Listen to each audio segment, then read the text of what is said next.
Jean-Charles Colas, bonjour. Vous êtes le vice-président de la métropole en charge des déplacements. Vous êtes également le vice-président délégué du Citral. Les problèmes de transport en commun et de déplacement d'une façon générale constituent l'un des enjeux majeurs de ce mandat. L'une de vos premières décisions a été d'assurer quotidiennement la desserte du Grand Stade.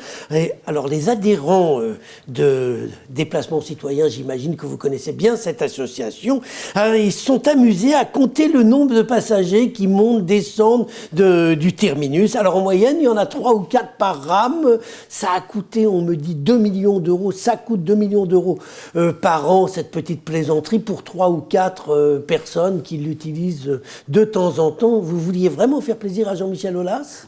Bonjour Gérard. Bonjour.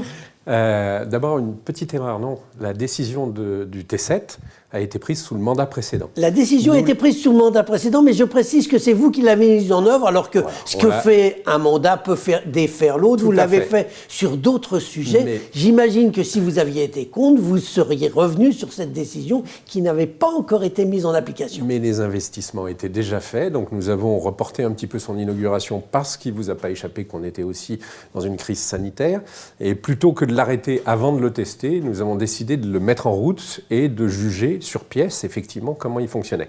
Bon, c'est un petit peu compliqué de juger le fonctionnement d'une ligne de transport collectif dans cette période de Covid-19. Donc on va peut-être attendre un peu la sortie de crise pour voir s'il ne démarre pas, on le remettra en question, bien évidemment. Bon, dites-moi, ça coûte combien ? 2 millions d'euros ? Ça a coûté 2 millions d'euros d'investissement, un peu moins, 1,6 je crois, et ça coûte effectivement à peu près 2 millions d'euros par an en fonctionnement. C'est quand même beaucoup de sous. Sur le budget du Citral, c'est pas énorme, c'est vraiment toute petite goutte d'eau. Mais effectivement, si jamais il n'y a pas de monde d'ici la sortie de la crise, on arrêtera ce fonctionnement. Alors, autre sujet d'actualité, les navettes fluviales. Alors, avant les élections, tout le monde nous promettait qu'on aurait bientôt des navettes fluviales qui nous permettraient de sillonner le Rhône, la Saône, et d'avoir des transports qui ne sont pas polluants, ou très peu, enfin d'ailleurs pas du tout, puisque souvent ils sont électriques, qui sont rapides, puisqu'ils ne sont pas dans la circulation. Et là, qu'est-ce qu'on constate ? Vous en voulez plus. Alors que tout le monde en voulait au départ. C'est plus du tout une priorité pour le Citral. Je me suis même laissé dire que ce qui existe actuellement, le Vaporetto, qui assure la liaison entre Vèze et la Confluence et qui a un grand succès puisqu'il a déplacé des dizaines, centaines de milliers de personnes depuis son existence, eh ben ça allait disparaître. Alors, c'est deux sujets extrêmement différents. Alors, première précision... Enfin, c'est quand même sur l'eau tous les deux. D'abord, les navettes fluviales, le transport public fluvial n'a jamais été une priorité pour le Citral. Je me souviens... Ah non, ils n'en voulaient pas. Il y a 15 ans, avec Alexandrine Pesson, maire du 5e arrondissement, Mireille Malan, maire de Pierre-Bénite, on essayait de porter ce projet et le Citral refusait. Alors, il y a eu beaucoup de promesses pendant la campagne électorale, toutes à plusieurs dizaines de milliards d'euros, dont beaucoup n'engageaient que ceux qui y croyaient. Personnellement, je n'ai pas porté de projet de navette fluviale pendant la campagne électorale. En revanche, c'est un sujet qui m'intéresse. Mais je sais que c'est compliqué à organiser, qu'aujourd'hui, ce n'est pas pertinent, parce qu'il y a un problème de vitesse maximum autorisée par la réglementation. Et donc, je dois en discuter avec Voies navigables de France la semaine prochaine. On est limité à 12 km/h, ce qui fait que le temps de parcours entre Vèze et Confluence est plus long qu'à vélo. Donc, aujourd'hui, ce n'est pas un transport public pertinent. Il y a des gens qui ne prennent pas le vélo. Hein. Vous savez, il y a des personnes âgées qui ne peuvent pas faire de vélo et qui, en revanche, peuvent monter dans la navette fluviale. Et qui, pour l'instant, peuvent prendre une navette routière qui met moins de temps que la navette fluviale. Ça dépend des heures. Non. Ça dépend des heures. Très honnêtement, aujourd'hui, la navette fluviale, avec une vitesse de pointe de 12 km/h et le temps d'appontement, ce n'est pas un transport public pertinent. Donc, on doit changer la réglementation pour pouvoir monter à 20 ou 30 km/h en vitesse de pointe. Et à partir de ce moment-là, on pourra construire un projet. Ça veut dire aménager des pontons et acheter des bateaux, les faire construire. Et pour faire un vrai transport public, il faut 5 bateaux pour avoir un cadencement tous les quarts d'heure. Et donc, ça coûte une certaine somme. Oui, mais quand vous dépensez 2 millions d'euros plus 2 millions d'exploitation pour le Grand Stade, vous pourriez peut-être nous faire des navettes fluviales. Si on arrive à faire évoluer la réglementation, on lancera ce projet, c'est une certitude. Mais dire aujourd'hui on va faire des navettes fluviales, c'est une promesse en l'air qui n'engage personne. En revanche, le Vaporetto, c'est un autre sujet. C'est pas un transport public, c'est un transport touristique ou de loisirs, qui a été organisé par la société Unibail, qui est propriétaire du centre commercial de Confluence et de la moitié du centre commercial de La Part-Dieu au passage, à des visées purement commerciales. C'est pas du transport public. Donc le Citral n'a pas le droit de faire du transport de tourisme ou du transport de loisirs. Donc Que Unibail veuille aujourd'hui arrêter ce Vaporetto parce qu'il est déficitaire, c'est leur problème à eux, c'est leur sujet à eux. Et je peux le comprendre avec la fermeture du centre commercial. C'est encore plus dur, effectivement, pendant cette crise Covid. Maintenant, malheureusement, le Citral ne peut pas intervenir. Alors, un petit mot sur un autre sujet d'actualité, le téléphérique. Alors, vous avez expliqué que vous tiendriez compte de l'avis des riverains. Bien sûr. Oui, et que s'ils ont... des riverains, de la population, excusez-moi. Quand on met en place un projet de transport public, une ligne forte de transport collectif, ça ne concerne pas que les riverains, ça concerne toute une population. Alors, donc, si la population de Sainte-Foy en veut pas, et le dit, vous passerez où? Si la population, globalement, au moment de la concertation, d'abord, l'objectif, c'est pas de dire oui ou non. L'objectif, vous savez, en France, on a toujours tendance à dire on est tout noir ou tout blanc. Non, la réalité, c'est qu'il y a beaucoup de nuances de gris. Et donc, l'intérêt de la concertation, c'est de discuter, de s'informer, de s'écouter, de s'entendre, et après, on décidera. C'est une évidence. Et si, effectivement, il y a une majorité de la population, ou une partie importante de la population, qui s'oppose au tracé tel qu'il est prévu, eh ben, on fera un autre projet. Il n'y a pas de souci là-dessus. La concertation, c'est fait pour être écouté. Je sais que les Français ont l'habitude d'être concertés et pas écoutés.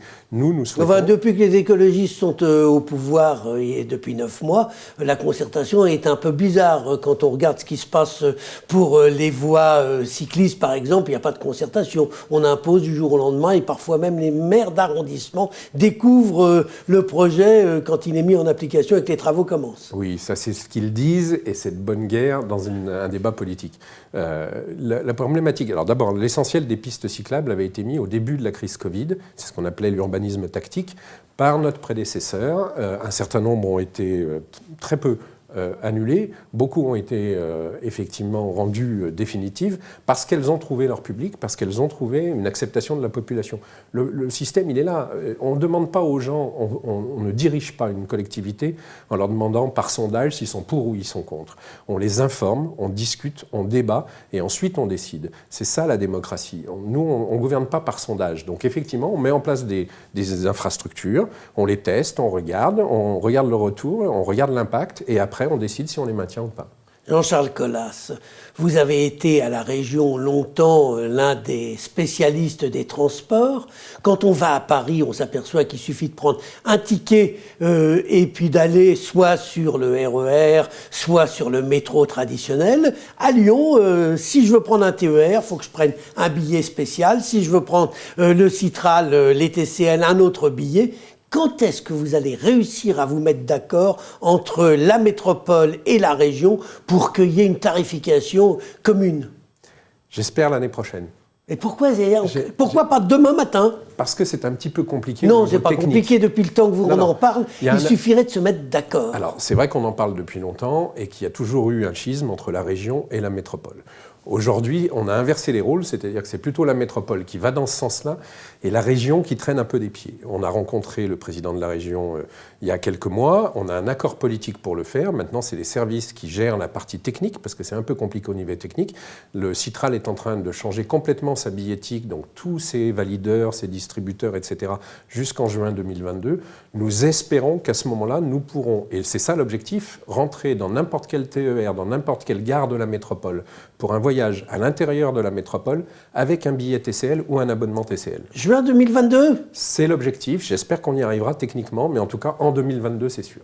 C'est sûr, 2022. J'espère qu'effectivement, ça sera enfin réglé depuis le temps que ça devrait être fait et que les élus, pour des questions d'ego, d'un sens ou de l'autre, n'ont jamais réussi à se mettre autour d'une table et à se mettre d'accord. Vous savez, il y a un scrutin... Alors qu'à la sortie, de toute façon, que ce soit la région qui finance ou la métropole, c'est mon argent, c'est le vôtre, c'est celui de tous ceux qui payent leurs impôts. Donc arrêtez de penser qu'il faut... Deux informations. La première, c'est, vous savez qu'il y a des élections régionales dans quelques semaines, donc j'espère que la nouvelle majorité régionale continuera d'aller dans ce sens-là, qu'il n'y aura pas de changement. Donc, faut pas c'est le premier point. Vous espérez qu'il n'y a pas de changement dans la majorité régionale, c'est ça? Non, c'est pas ce que vous voulez dire. J'entends beaucoup des promesses à 2-3 mois des élections. J'espère qu'elles seront traduites en fait après, quand il ne sera pas eu question de gagner une élection régionale. Ça, c'est le premier point. Et vous savez pour qui il faut voter pour être sûr que ça perdure. Ah non, moi je ne sais pas. Une majorité qui serait en phase avec la majorité métropolitaine, par exemple. Ça, c'est le premier point. Ça, c'est votre avis.